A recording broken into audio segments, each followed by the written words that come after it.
In this video, I'm going to show you how to create a list using Trello in N8N step by step. This is a simple automation you can use when you want N8N to add a new Trello list for you automatically without doing it manually every time. If you find this tutorial helpful, make sure to hit the like button and subscribe for more quick N8N tutorials. Let's jump in. First, open the workflow you want to work on inside N8N. This could be an existing workflow that you already built or a brand new workflow if you want to set this up from scratch. Once you're inside the workflow, look over to the Nodes panel. This is where you can add all the different services and actions that N8N supports. Now, from the Nodes panel, search for and select Trello. After you add the Trello node, you'll see the available actions for Trello. From here, choose Create a List. This is the action that will let your workflow create a new list inside one of your Trello boards. Next, choose the credential you want to use. This tells N8N which Trello account it should connect to.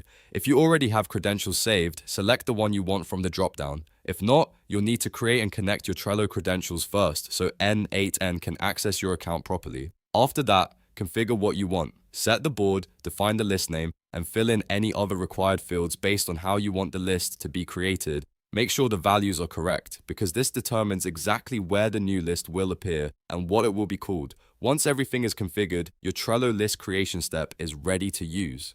You can connect it to the rest of your workflow and run a test to make sure it behaves the way you expect, and that's it. You now know how to create a list using Trello in N8N. If this video helped, please like and subscribe, and I'll see you in the next tutorial.